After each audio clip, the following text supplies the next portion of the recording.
తిరుపతి గురించి తెలియని వాళ్ళు ఎవ్వరూ ఉండరు. మన దేశంలో ఎన్నో గుడులు, గోపురాలు ఉన్నప్పటికీ తిరుపతికి ఉన్న ప్రత్యేకతే వేరు.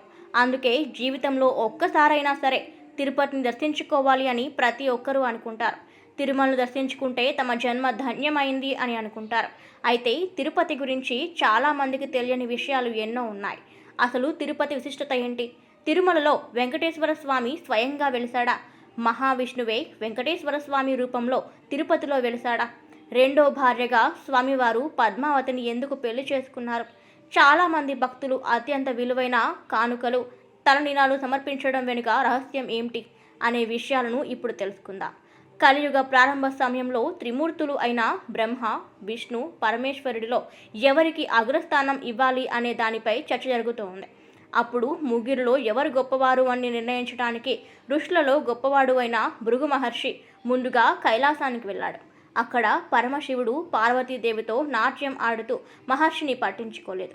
దీంతో భృగు మహర్షి ఈ క్షణం నుంచి మానవులు నిన్ను లింగ రూపంలోనే పూజిస్తారు అని శపించి బ్రహ్మలోకానికి వెళ్ళాడు.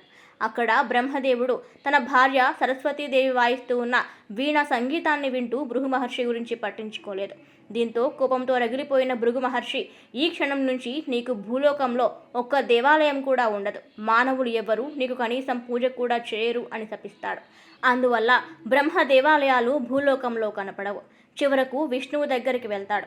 అప్పుడు శ్రీ మహావిష్ణువు లక్ష్మీదేవి ఒడిలో సేదతీరుతూ భృగు మహర్షిని పట్టించుకోలేదు. దీంతో తన కుడి కాళ్ళతో విష్ణుమూర్తి ఛాతీపై బలంగా తన్నాడు. కారణం, భృగు మహర్షి కుడికాలు కింద జ్ఞాన నేత్రం ఉంటుంది. అందువలనే అతడికి అంతలా గర్వం ఉంటుంది. అప్పుడు శ్రీ మహావిష్ణువు, స్వామి నన్ను క్షమించండి, మీ రాకను గమనించకపోవటం నా తప్పే.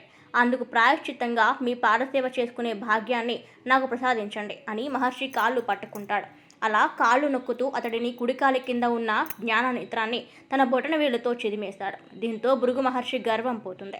తన తప్పు తెలుసుకున్న భృగు మహర్షి క్షమించమని విష్ణువును వేడుకుంటాడు. అప్పుడు అతడిని క్షమించి వదిలేస్తాడు. ఇదంతా గమనించిన లక్ష్మీదేవి, నిన్ను తన్నిన మహర్షిని క్షమిస్తావా, అతడికి పాదసేవ చేస్తావా అని విష్ణువును వదిలేసి వెళ్ళిపోతుంది. ఆమె కోసం ముల్లోకాలను వెతుకుతాడు. అప్పుడు నారదుడు ప్రత్యక్షమయ్యి లక్ష్మీదేవి భూలోకంలో నివాసం ఉంటోంది అని సమాచారం ఇవ్వడంతో విష్ణువు శ్రీనివాసుడిగా మారి లక్ష్మీదేవి కోసం భూలోకానికి వచ్చాడు. మానవుడిగా కిందికి రావడం వల్ల ఆకలితో స్పృహ తప్పి పడిపోతాడు.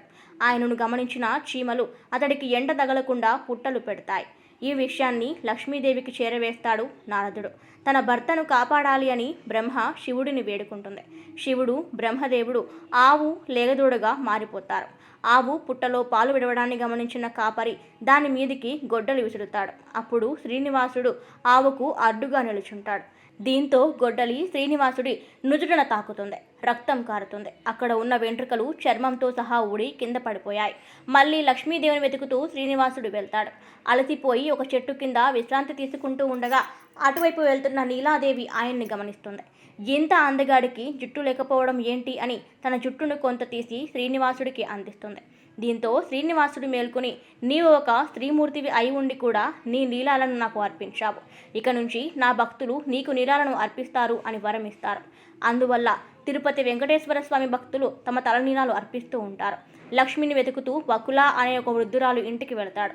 పద్మావతిని శ్రీనివాసుడికి ఇచ్చి పెళ్లి చేసేలా వకులే ఆకాశరాజును ఒప్పిస్తుంది. పద్మావతిని పెళ్లి చేసుకున్న తర్వాత ఈ విషయం తెలుసుకున్న లక్ష్మీదేవి అక్కడికి వెళ్తుంది.